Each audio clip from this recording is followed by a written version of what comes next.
Domo, Senpai desu. Before I start the tutorial, I have an announcement to make.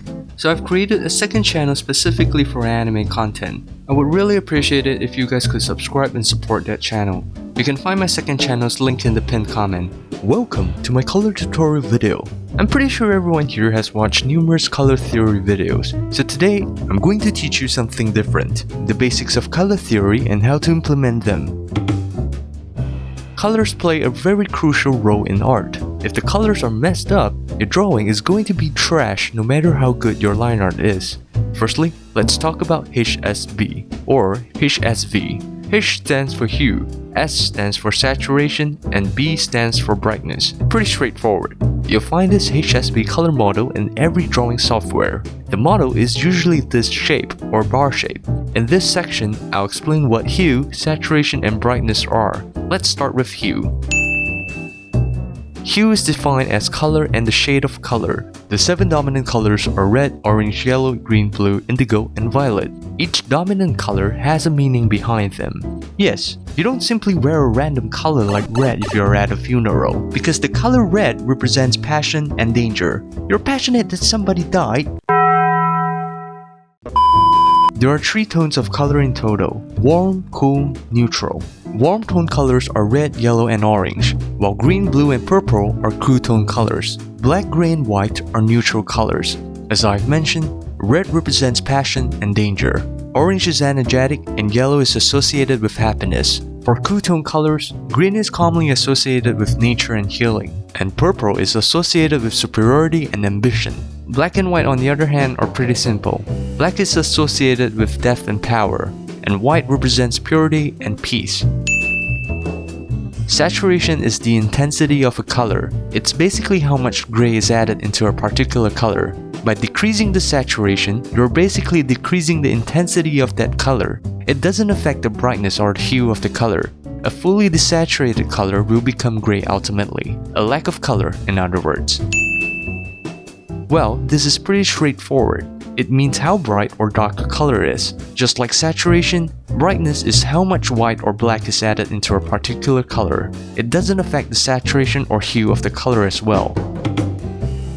Color harmony refers to the characteristics and qualities that certain aesthetically pleasing color combinations have. These combinations create contrasts and consonances that are said to be harmonious. There are a few handful of color harmony theories like monochromatic, square, tetradic, complementary, etc. But I'm just going to talk about the ones that are actually useful for drawing anime illustrations.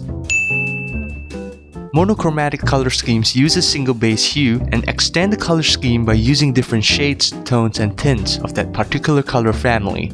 This kind of color scheme is generally safe and hard to fail because it doesn't use a lot of colors, but the downside is very obvious: boring. Analogous color schemes consist of 3 hues, all positioned next to each other on the color wheel. If you're choosing red as your dominant color, your supporting color would be orange and violet. These color harmonies tend to be eye-pleasing and have a sense of visual cohesion without being too flat, overwhelming, or monochromatic. When you're employing the analogous color scheme, make sure to stick to the 60-30-10 rule to maintain a visually appealing balance. By using the example above, your red should occupy at least 60% of your whole drawing, while orange and yellow should be split into 3-1 for the remaining parts. Complementary color schemes are one of my favorites. They're well known for their simplicity. To simply put, complementary pairs are colors positioned on opposite ends of the color wheel. For example, the complement of green is red, blue is orange, or purple is yellow. These harmonious color combinations create vibrant color palettes with high contrast, but keep in mind that you must not overdo it. There's a more advanced version of it called the split complementary, where you basically select colors based on a Y shape on the color wheel.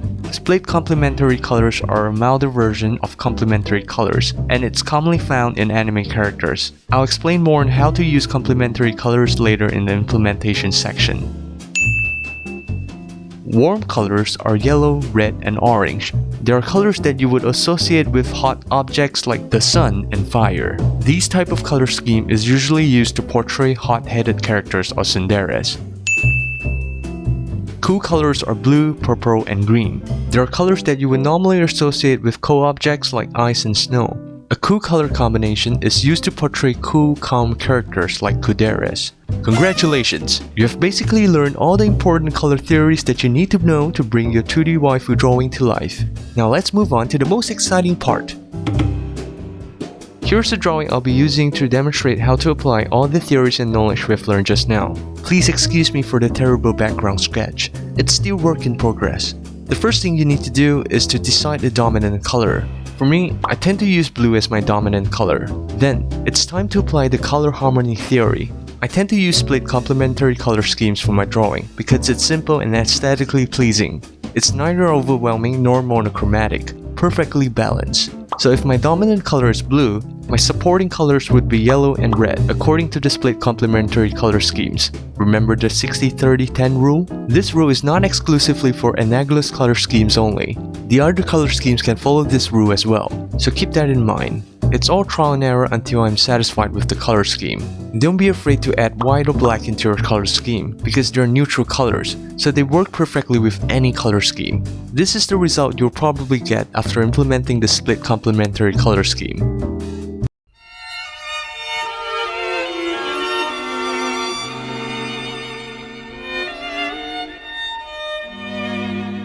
There you go. Pretty simple, isn't it?